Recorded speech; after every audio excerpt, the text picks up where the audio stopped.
the series. It's Lillard. He got the shot off. Lillard got it! And the Blazers win the series for the first time in 14 years! Michael double teamed on the drive, in for the left, gets chased into the corner, comes right back. Shot! Through the foul! Wow! There's a poster play, folks. They do have a timeout. Decide not to use it. Curry, way downtown. Bang! Bang! Oh, what a shot from Curry! The brilliant shooting of Stephen Curry continues. Iguodala to Curry, back to Iguodala, up for the layup. Oh, blocked by James. LeBron James with the rejection. Cleveland! This is for you! Oh!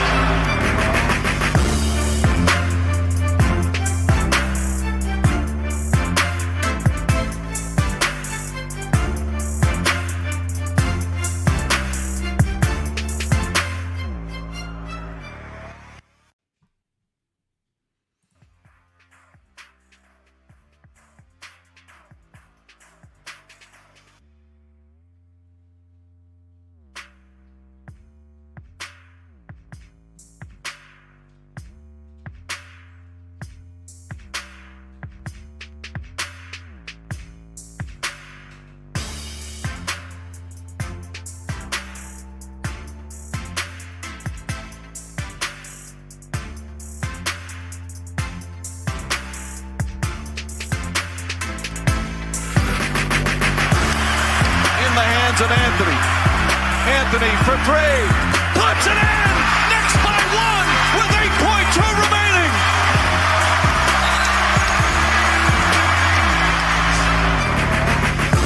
Several seen. All right, here is Vince Carter with his first shot.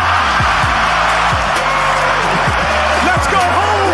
Let's go home, ladies and gentlemen! Let's go home! James catches, puts up the three. Won't go. Rebound Bosh. Back out to Allen. His three-pointer. Bang!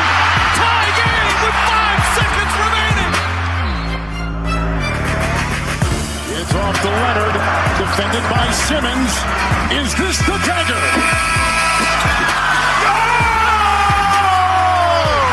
Game series! Toronto has won!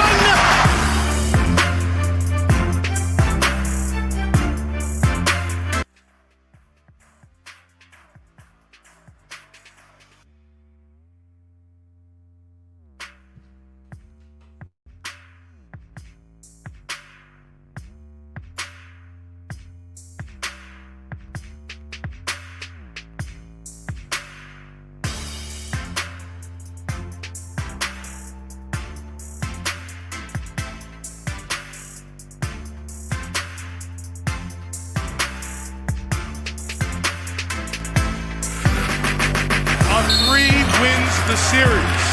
It's Lillard. He got the shot off. Lillard got it!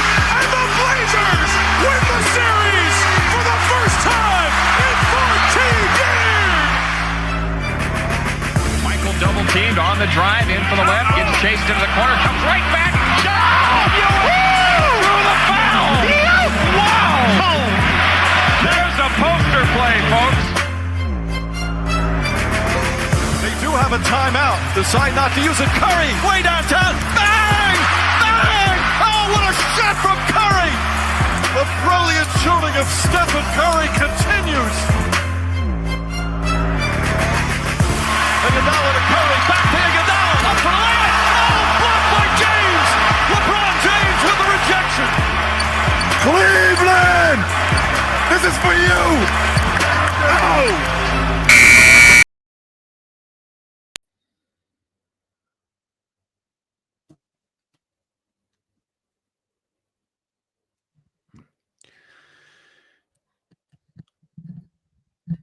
¿Qué pasa, bowlers? Bienvenidos a Massive Ball, tu podcast de opinión de la mejor liga de baloncesto del mundo. Y bienvenidos a otro episodio de Los Puretas. en el que volvemos a ser 3, afortunadamente, y en el que vamos a tratar, pues, quizá el tema más pureta de todos, ¿no? Que es gente vieja en la NBA, gente que se ha tirado muchos años en la NBA, gente que ya está pensando en el plan de pensiones según se acaba su carrera, gente que por lo que sea, pues ha conseguido soportar los rigores de una liga muy competitiva y muy difícil físicamente y pues ha continuado jugando a pesar de peinar canas o en muchos casos calvas. Y bueno, para hablar de todo esto tenemos dos tipos que, aunque todavía podrían jugar en la NBA, a lo mejor un último año, también tienen una edad y están con nosotros nuestro sexto hombre Jacobo León y nuestro hombre Julián el Cultureta. ¿Cómo estáis, chicos?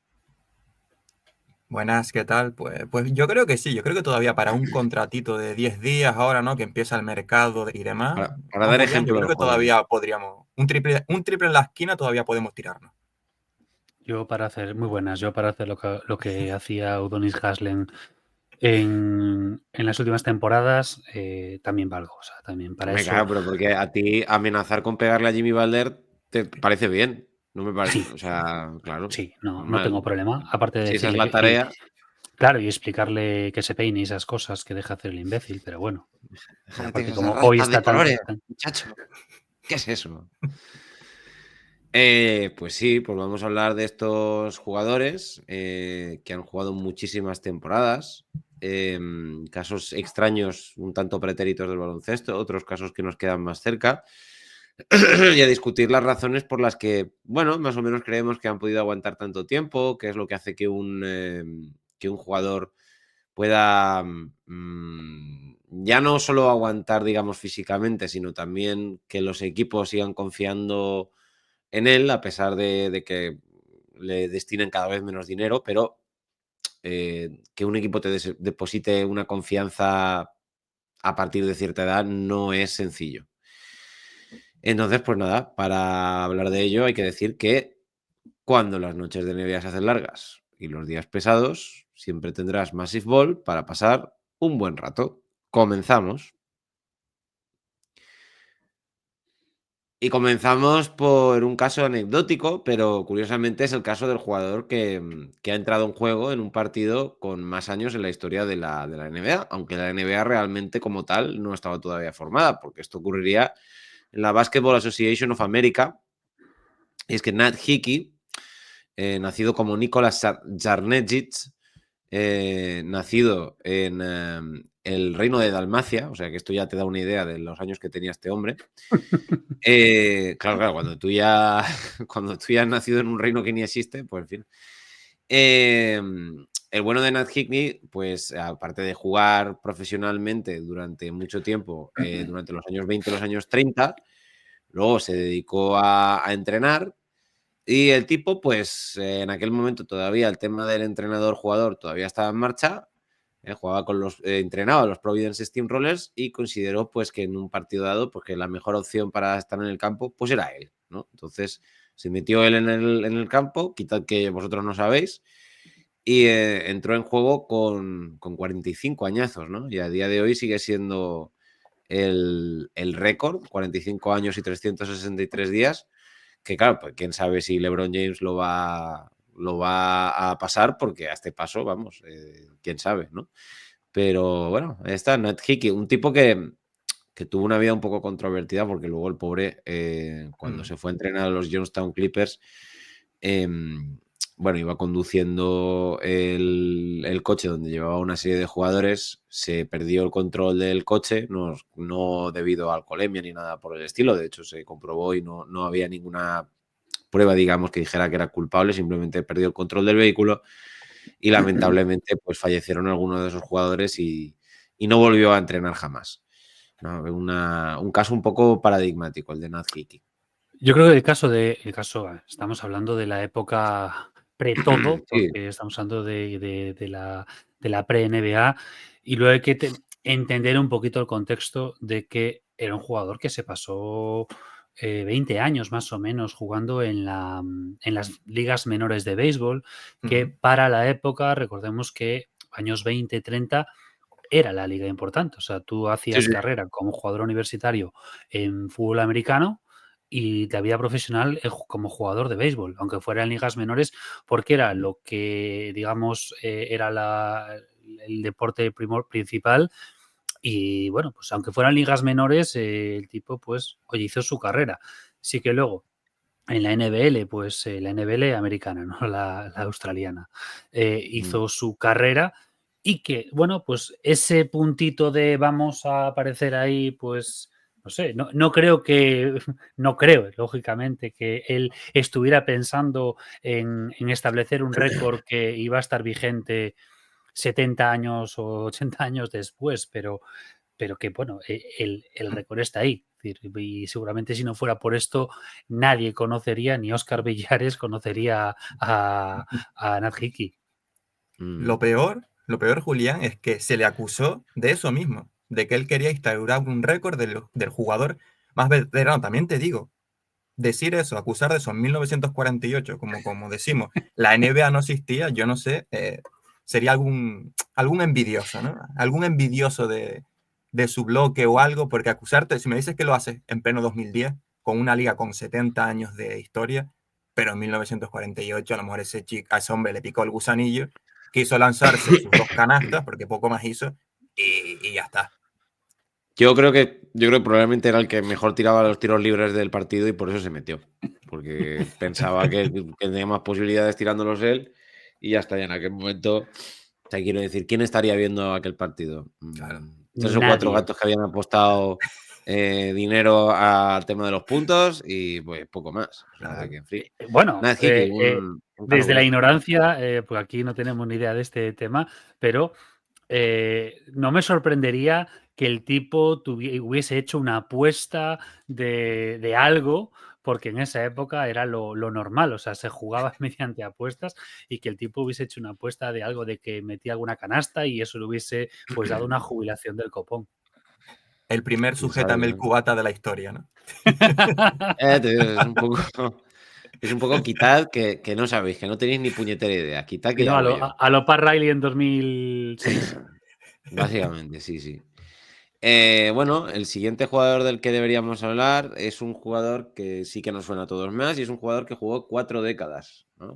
Rozó los 90, obviamente pues entró en el draft del 98, pero como acabó su carrera en 2020, técnicamente jugó 4 décadas y es Vince Carter. Yo creo que no sé qué opináis vosotros, yo creo que el secreto de Vince Carter, aparte de una genética cojonuda y de ser un tipo con una disciplina de trabajo increíble, que es algo que caracteriza a todos estos ejemplos, yo creo que Vince Carter es de los pocos casos en los que un jugador que ha probado las mieles del éxito y que ha sido una estrella, con todas las de la ley, luego es capaz de convertirse en un jugador de rol perfecto, o sea, en el sentido de no dar una voz más alta que la otra, no ser una distracción, no tener pájaros en la cabeza, no requerir tiros que no le corresponden e ir poquito a poco, pues cada vez pasando a un rol más de mentor, de especialista, convertirse en un triplista, lo cual sin duda pues ayudó a su vejez. Pero ahí va, pasando temporadas, ¿no? Podemos decir que, a ver, en los Mavericks tuvo cierta importancia, en aquellos Mavericks post-campeonato. En los Grizzlies del 14 al 17, por lo menos, dentro de lo que se le quedó a aquella plantilla con Pau Gasol, o sea, con Marc Gasol no era lo peor. Y luego ya, pues, unos añitos dorados de retiro en Sacramento Kings y en Atlanta Hawks.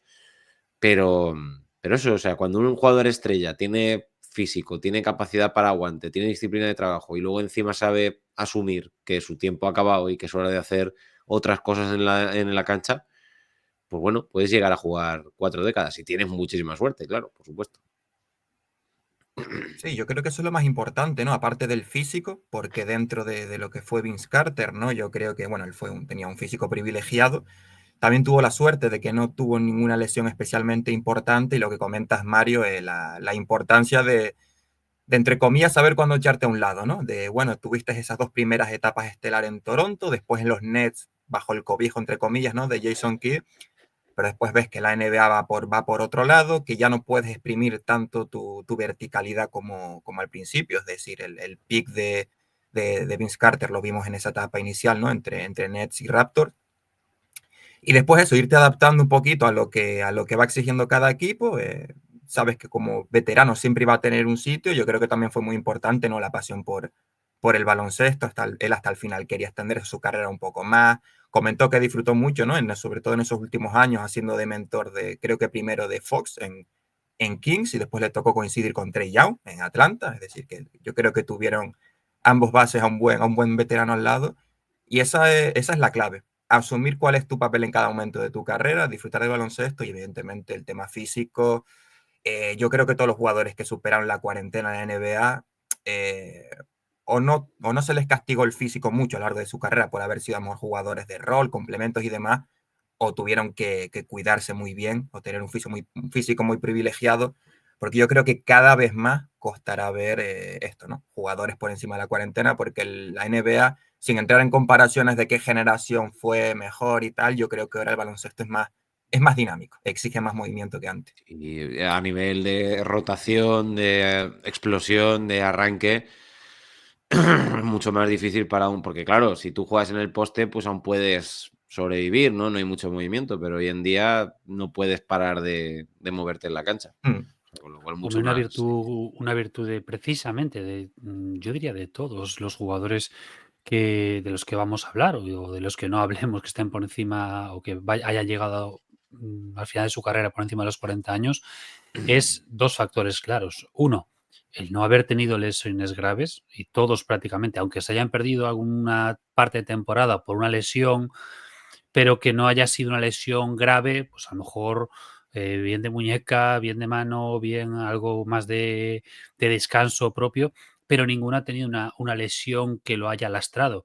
Y luego la capacidad y la inteligencia de saber reconvertirse. Yo creo que el caso de Vince Carter es de los más reseñables, porque un jugador físico que podía haber mantenido ese estilo de juego de destrucción, y todo lo contrario, o sea, fue cambiando, fue abriéndose un poco más, fue cambiando su rol y lo teníamos al final. Es que dobla prácticamente el intento o sea, los lanzamientos de triples que hace al principio de su carrera con lo que hace al final de su carrera. No solo por el hecho de que la NBA hubiese cambiado, sino por una situación de aquí me pongo aquí y la enchufo.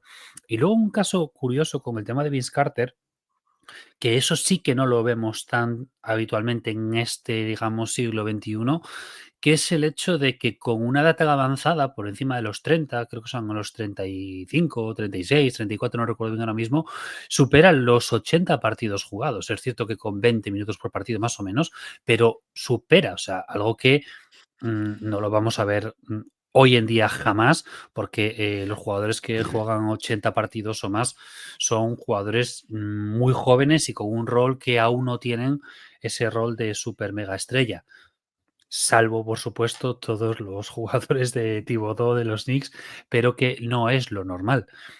Sí que anteriormente era lo habitual. De hecho, vamos a ver la lista de jugadores de los 80 y de los 90, y lo normal es que jugaran todas sus temporadas 80 u 82 partidos. En el caso de Vince Carter, no. Sí que luego va reduciendo, lógicamente, sus tiempos, pero en ese ya proceso de mentor, que es otro punto que vamos a repetir bastantes veces, prácticamente en todos, jugadores que han llegado a una edad veterana en la liga han tomado ese rol de veterano. Otros más, pues no están por esa labor, pero la mayor parte sí, porque es que es eso o me voy para casa.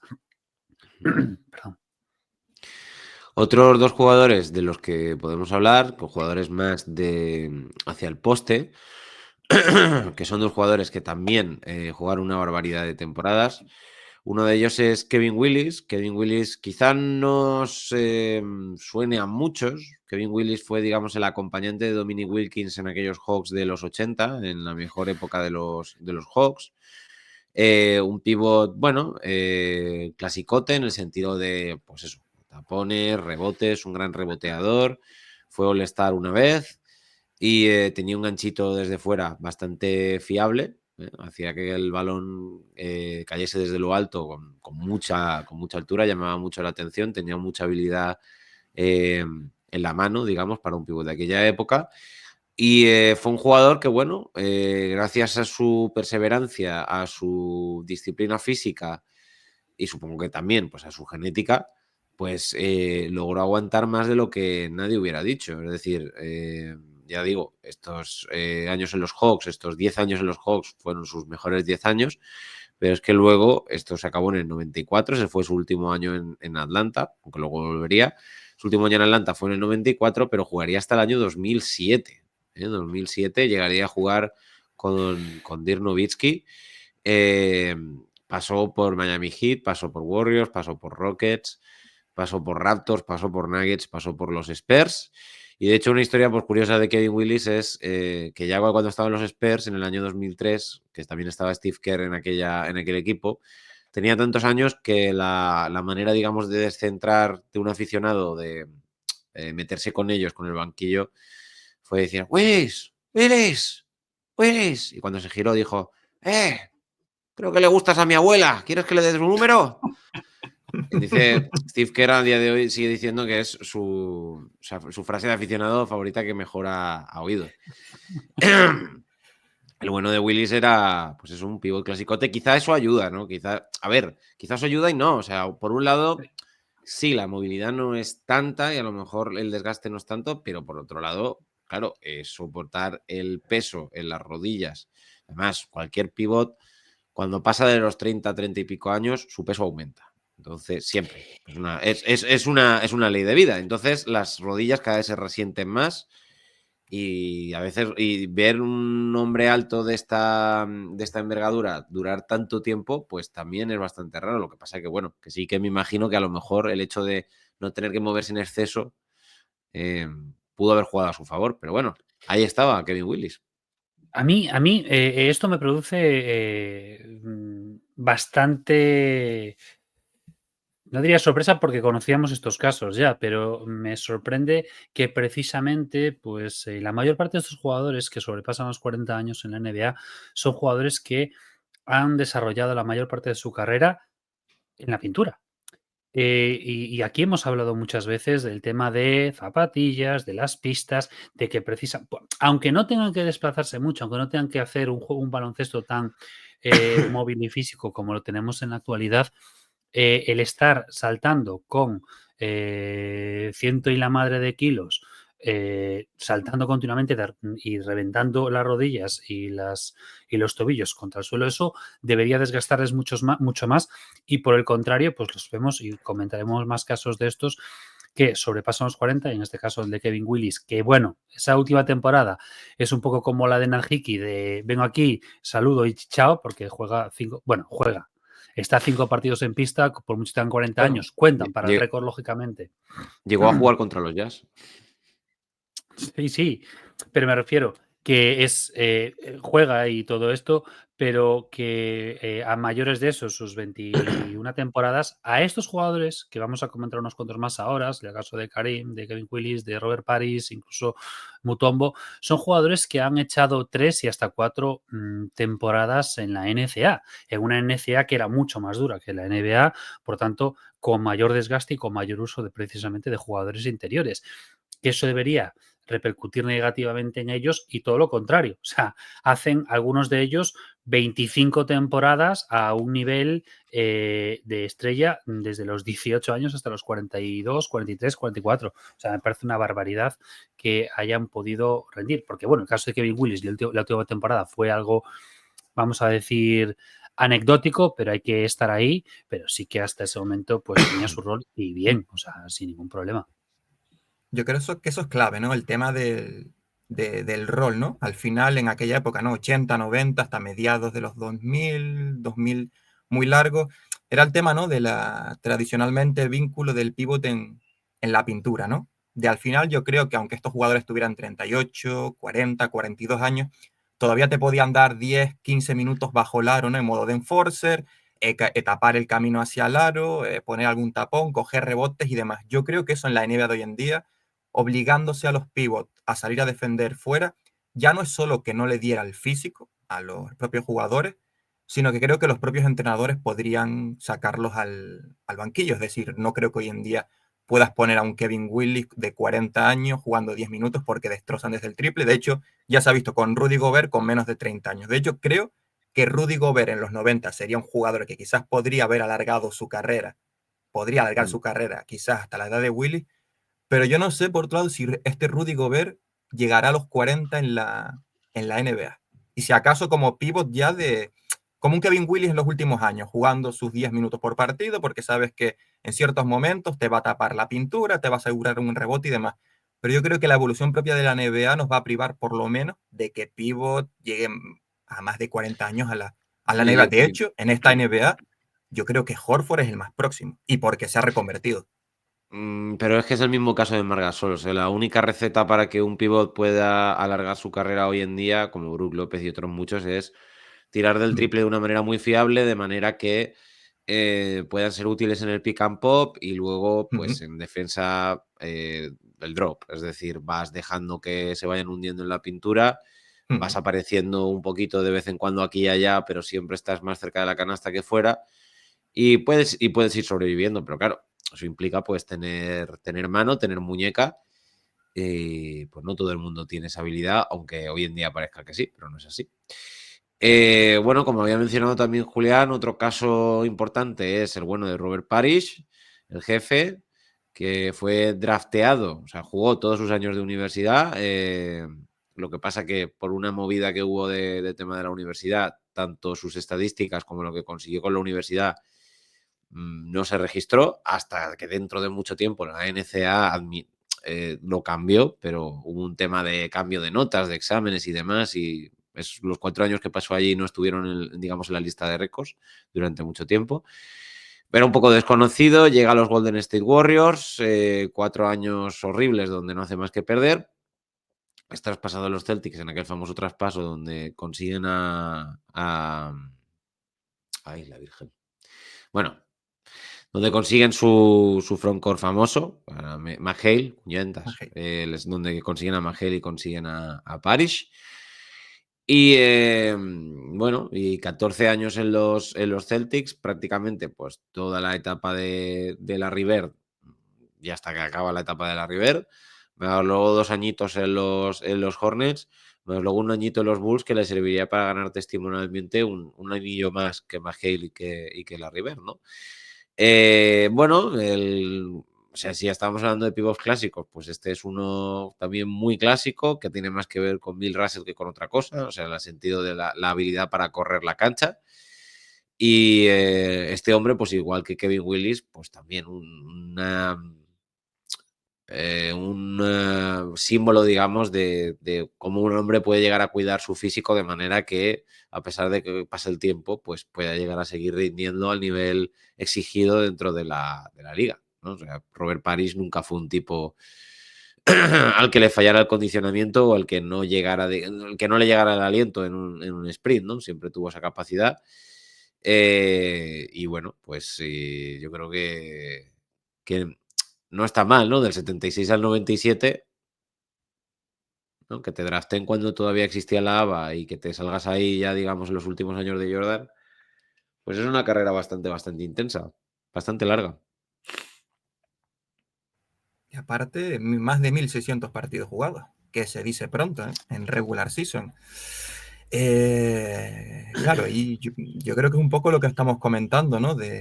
Por una parte, fue una época, ¿no?, en la que quizás, bueno, entre comillas, al pívot no se le exigía tanto en cuanto a movimiento. También es verdad que él en Boston estuvo con quien estuvo y se repartieron las responsabilidades como se repartieron, ¿no? Compartir equipo con McHale y con Larry Bird, yo creo que también te permitía, por una parte, que todo no girara a tu alrededor. De hecho, yo creo que él puede ser considerada, ¿no?, la tercera pata de aquellos Celtics.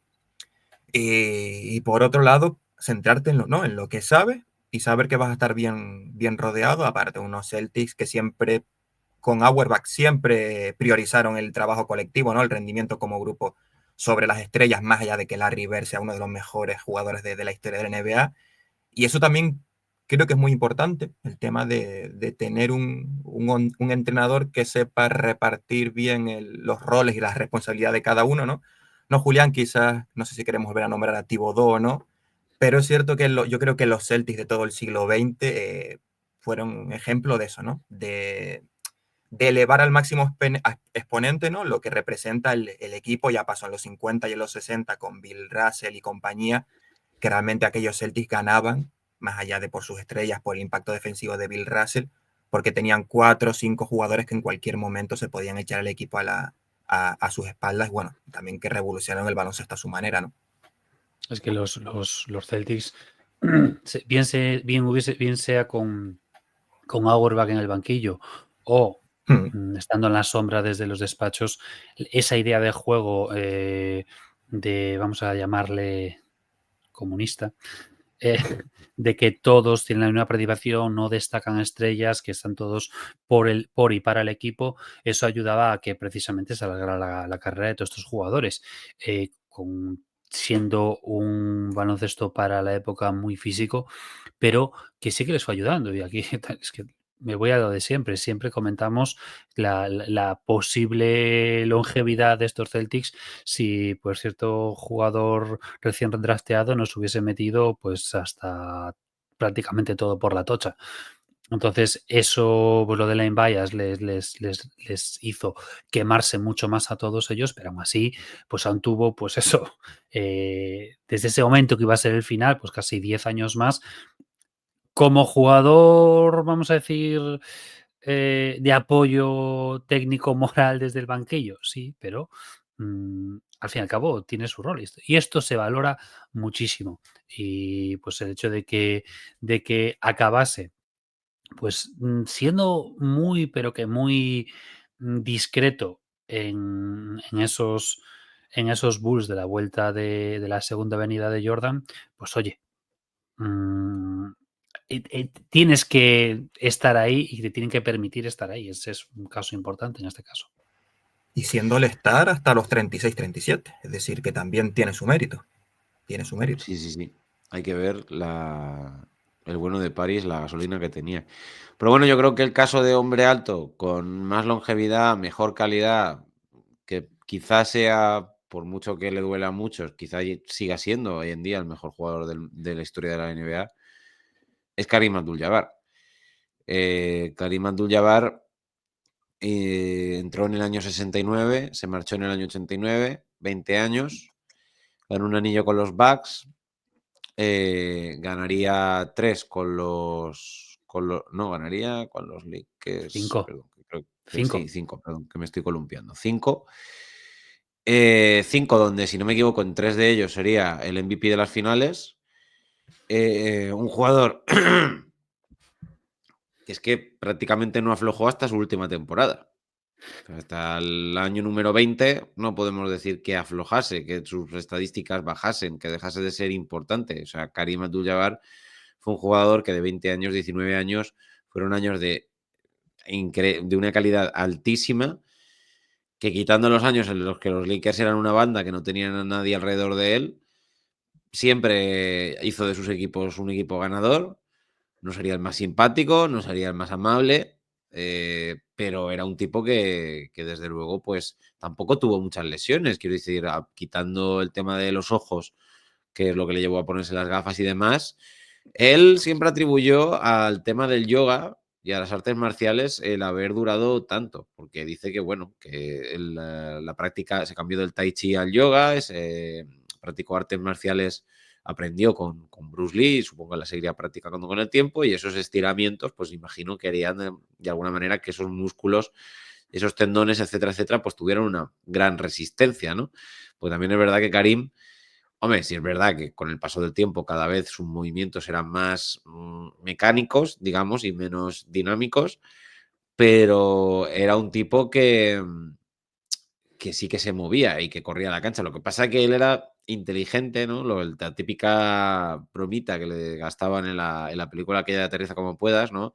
Que mi padre dice que no sudas la camiseta. Dice, claro, Karim decía, es que es contraproducente. Es decir, si yo empiezo a hacer sprints desde el primer minuto del partido, cuando llegue el momento importante de verdad, no voy a tener energía. Entonces yo me tengo que racionar los esfuerzos, ¿no? Entonces, Karim siempre sabía más o menos cómo hacerlo para que hay un fast break. Bueno, pues yo voy a llegar el último. Si lo pueden acabar ellos, mejor que mejor. Si no, ya llegaré yo para poner las cosas en orden. Pero tampoco voy a estar corriendo como estos desgraciados porque entonces no llego. Y tiene mucho mérito también el hecho de que Karim durara tantísimo, porque, claro, a partir del año 82, si no me equivoco, o sea, ya tiene a Riley como entrenador, y Riley, si algo sabéis de Riley, es que Riley es de los entrenadores menos misericordiosos, más, más horribles en cuanto a entrenamientos que son hasta cierto punto a lo mejor malos para el jugador porque pueden hacer que su carrera se acorte. De hecho, en los Knicks de los 90, cuando Doc Rivers llegó a los Knicks, lo primero que le dijeron Magic y otro jugador fue: tu carrera se va a acabar, porque Riley te va a coger y te va a poner a entrenar como si fuera una cosa exagerada, como si fuera un entrenamiento militar. Entonces también tiene mucho mérito que con ese entrenador y con esos entrenamientos Karim durase todo lo que duró. Es que prácticamente hubo una época en la que yo creo que Karim para mucha gente era como lo que es para nosotros hoy LeBron, es decir, un jugador que aparentemente duraba para siempre, que no tenía fin. Es que aquí tenemos un caso extremadamente excepcional en todos los sentidos.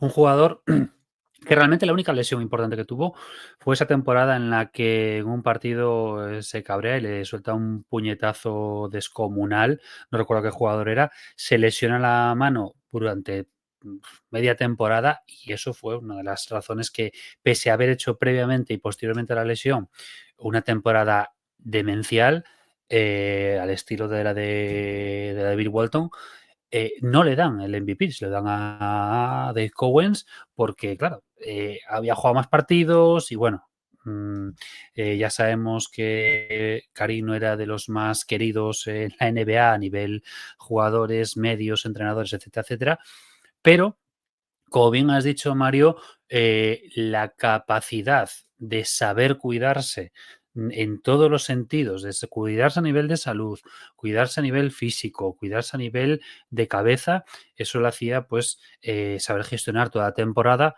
para cuando llegara el momento oportuno, pues poder llegar bien. De hecho, sí, la escena de Aterriza como puedas es, aunque se traduce mal, se traduce en español como solo juegas los partidos internacionales, la versión original es solo te esfuerzas durante los playoffs, que no es del todo cierto, aunque al final de su carrera sí, baja el pistón, bueno. Pero luego otro tema, la capacidad y la inteligencia de Karim, que lo tuvo que hacer por obligación en college, de tener que diseñar ese tiro, que también el Skyhook le permite alargar mucho más la vida de sus rodillas y de sus tobillos, pero es que era una animalada, porque él se pegaba con todo Dios, incluso en los últimos años en la pintura, él se metía como un animal por dentro y le daba exactamente igual contra jugadores mucho más físicos y más jóvenes que él. Y este es otro caso.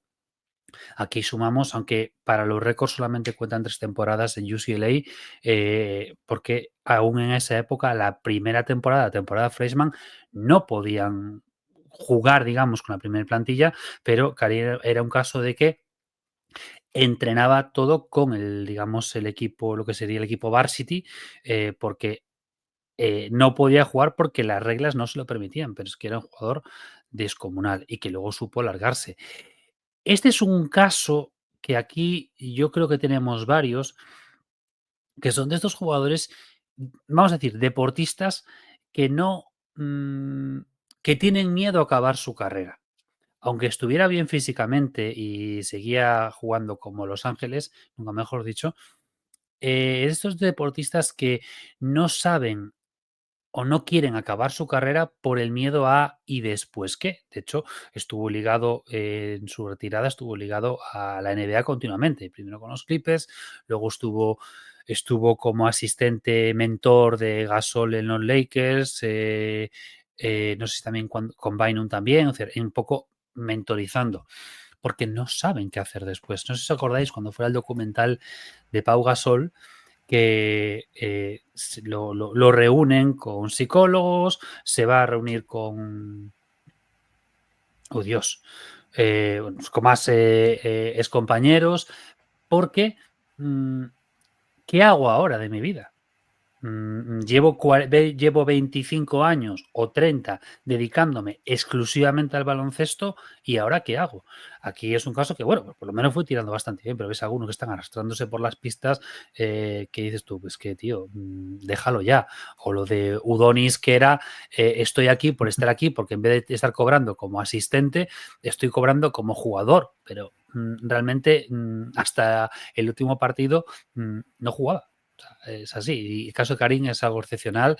De hecho, el último partido que juega en temporada regular le montan ahí el trono y no sé qué, porque bueno, de aquella sea el jugador. El último partido de liga regular, todos los jugadores de los Lakers salen con las gafas Ujú. en homenaje a Karim. Y le montan el trono, un circo que era totalmente contrario a él. Él lo comenta en uno de sus Es libros. el primer gran, yo creo que es el primer gran tour de despedida, ¿no? De un jugador de la NBA, Sí, como cosa sí. así medio organizada, ¿no? Luego vendrían De muchas hecho, otras, pero para ser tan odiado como fue en su momento, era un jugador que era aplaudido en todos los pabellones, incluso en el de los Celtics. O sea, no, bueno, él era atribuye siempre que el tema de que cuando dejó la carrera, que yo creo que se le hacía un poco vértigo porque él sabía que lo iba a tener muy difícil para que le dieran un puesto de entrenador de importancia, porque, pues eso, no era ni era el tipo más simpático, ni tenía amistades con gente de la liga, ni tenía contactos, ni leches en vinagre. Entonces, Sí, hay casos de eso, de personalidades de la NBA que no se retiran porque no saben qué hacer después y lo que hacen después es seguir ligados a la NBA. No, ahora ahí tenemos a Popovich, que no se quiere retirar porque dijo literalmente que qué iba a hacer, o un Jerry West, que después de ser jugador, es que ha estado como ejecutivo en tropecientos equipos, bueno, Lakers, Clippers y Grizzlies, si no me equivoco. Y es que ha dicho eso, que aparte de todos los problemas que sufrió, ¿no? Jerry West de depresión y demás, es que él reconoció que sin la NBA, ¿no? Sin ser partícipe del baloncesto, a qué se iba a dedicar a él cuando estuvo, ¿no? Cumpliendo ese rol ligado a la liga durante toda su vida. Y Karim es un poco, ¿no? En ese punto, él más llevándolo también al tema social, ¿no? Que ha tenido también una gran implicación con causas sociales. Y yo creo que él también le ayudó mucho a la longevidad de su carrera compartir pista con quien compartió, ¿no? Tener al lado a Magic, a Worthy, a Byron Scott, después a Mitchell Thompson. No es como los jugadores que tiene ahora LeBron, ¿no? A LeBron le pones al lado a toda esta gente. Bueno, quitémosle a Magic si no sería un abuso, pero con un Worthy y un Byron Scott simplemente al lado, yo creo que a lo mejor LeBron sí que se planteaba seriamente lo de alargar su carrera 2 o 3 años más, porque no es lo mismo un LeBron que con 40 años recién cumplidos todavía se tenga que cascar partidos de 30 puntos para que los Lakers sean mínimamente competitivos, a un LeBron que se pudiera permitir sus 20-25 minutos por partido, sabiendo que quienes van a tirar del carro son otros y que él, como hemos comentado en playoffs, diga, pues mira, ahora sí que voy a dar mi mejor versión. Hombre, LeBron, yo creo que el siguiente paso, ¿no? Creo que todos pensamos que es el de ser líder o sea, dueño de una franquicia, no solitario, es decir, seguramente en parte de algún grupo de inversión, pero que es lo más, ¿no? Sería lo que más nos encajaría a todos. No veo yo a LeBron entrenando más que nada porque yo estaría un poco acojonado teniendo como entrenador a un tío que cada vez que lo haga mal va a poner un tuit con los ojitos ahí en plan de, hostia, me van a traspasar, me van a enviar al culo del mundo. Que se lo digan a Dilo, ¿no? El pobre. Bueno, casos que nos quedan más cercas y que yo creo que, bueno, que son unos casos pues de una disciplina física y de entrenamiento bestial, que son el caso de Kevin Garnett, que jugaría del 95 al 2015, el caso de Kobe Bryant del 96 al 2016, el caso de Dirk Nowitzki del 98 al 2019. O sea, no hay más que decir que estos tres jugadores, todos tenemos en la cabeza Kevin Garnett era un obseso del entrenamiento y del fitness, era un tío que ningún verano pasaba sin que mejorara respecto al año anterior y que incluso en su vejez seguía teniendo una serie de entrenamientos individuales que muy probablemente un jovencito pues no hubiera podido hacer. A Dirk Nowitzki ya sabemos lo que hay, a Dirk Nowitzki prácticamente se ha quedado cojo el pobre hombre después de la carrera que ha tenido, no ha parado. Entonces tenemos esa imagen de esos entrenamientos que hacía con su entrenador personal, andando con los pulgares, haciendo el pino y caminando por toda la cancha, o sea, una bestialidad. En el caso de Kobe Bryant, pues otro psicópata del entrenamiento y del fitness, ¿no? Otro tipo que no podía dejar de pensar en el baloncesto y que la pena que me queda es que yo creo que que la carrera de Kobe después del baloncesto hubiera sido tremendamente interesante, ya hubiera sido como productor cinematográfico, como ligado al deporte, como simplemente como una persona dentro del mundo del entretenimiento o de los medios, porque era un tipo que sabía un montón de baloncesto y de verdad que me queda la pena de haber visto más de esa carrera post baloncesto. El bueno de Jamal Crawford también jugó una barbaridad, entró en el año 2000 y se fue en el año 2020.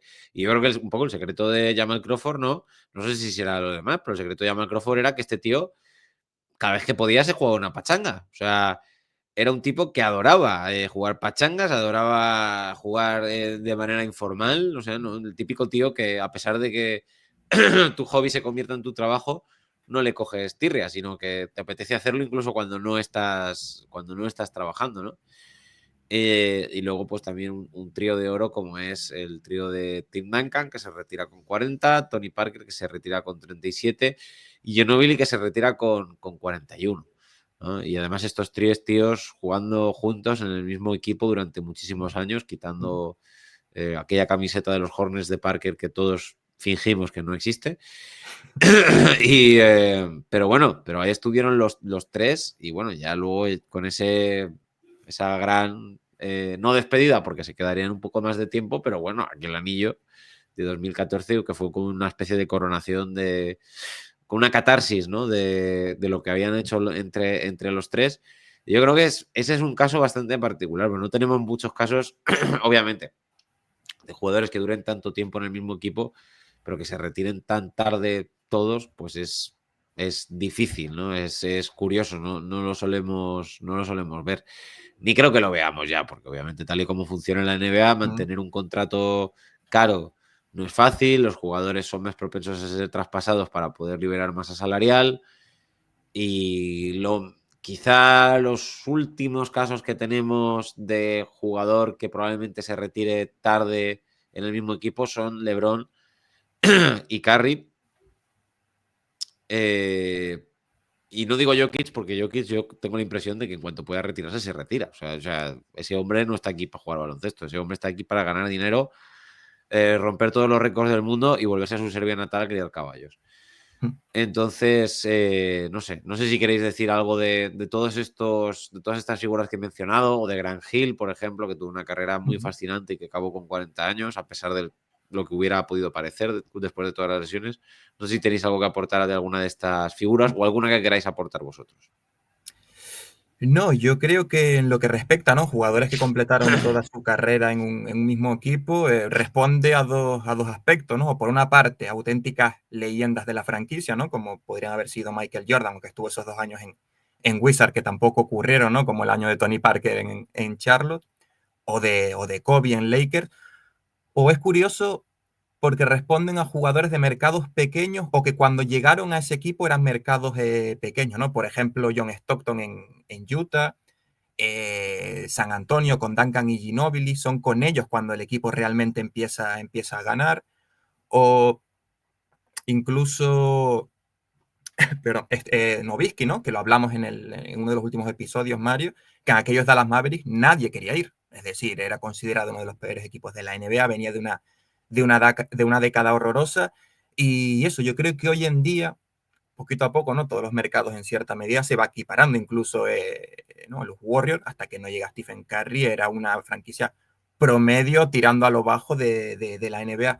Y hoy en día ya con el aspecto tan comercial de la NBA o franquicias ya que por X o A jugador pues ya tiene un estatus un poquito mayor, ver a ese jugador que llega a la NBA con 19, 20 años y se retire con 37, 38 en el mismo equipo, va a ser complicado. Eso, o es un tipo, un Wemby, que yo creo que San Antonio no se va a querer librar de él nunca. O sea, tiene que ser un jugador completamente diferencial, o va a ser complicado eso, que un jugador complete toda la carrera en un mismo equipo.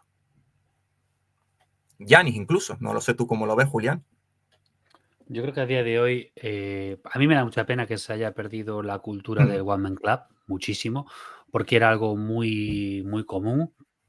Ya cuando fue de Jordan fue algo que no tenía ningún sentido más allá del tema económico.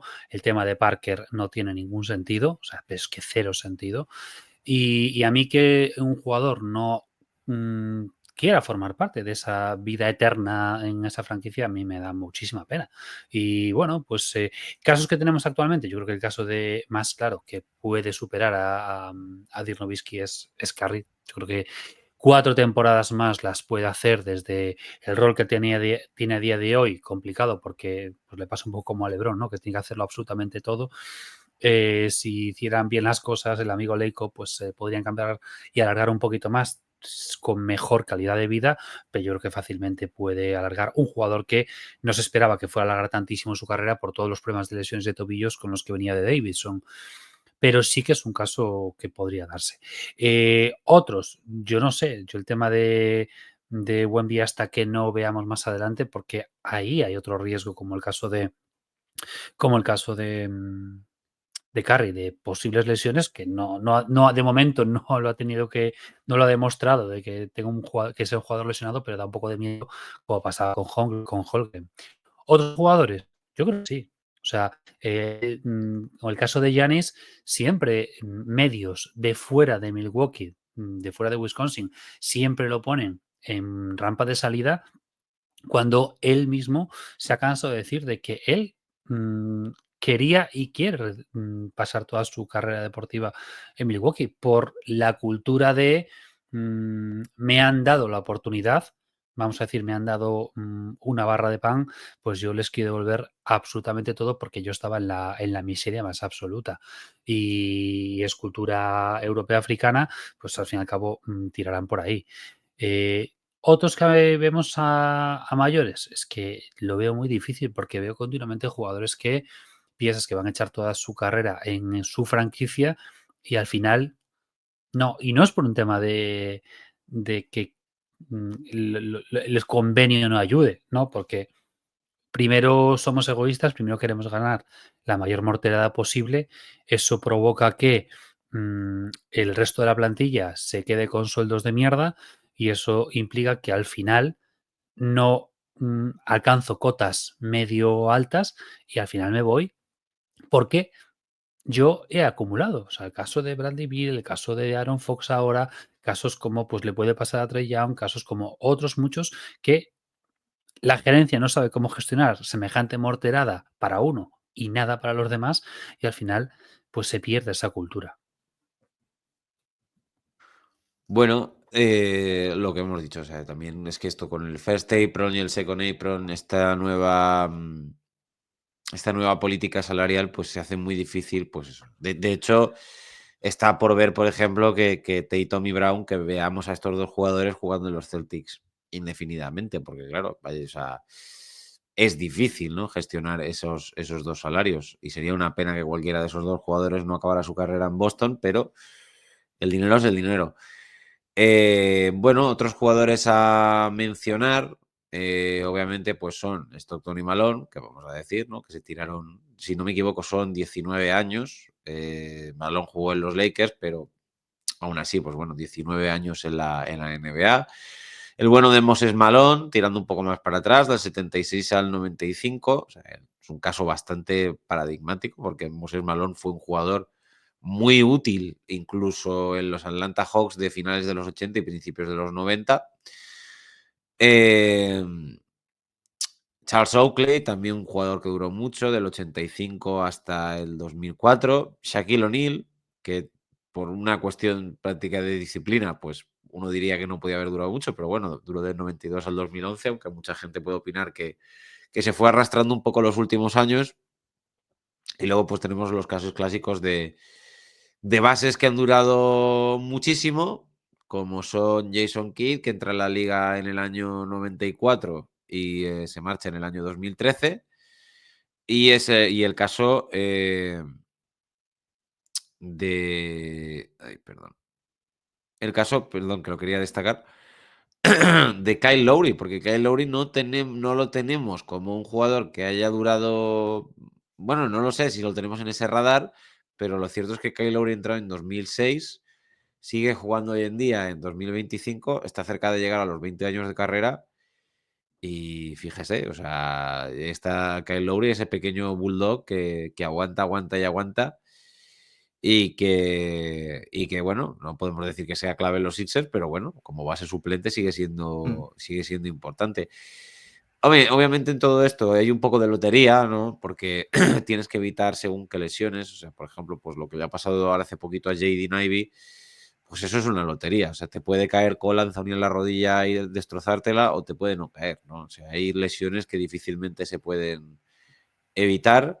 Hay una parte de disciplina de trabajo y de entrenamiento y de cuidar uno mismo su régimen para que no acabes como un Zion Williamson de la vida.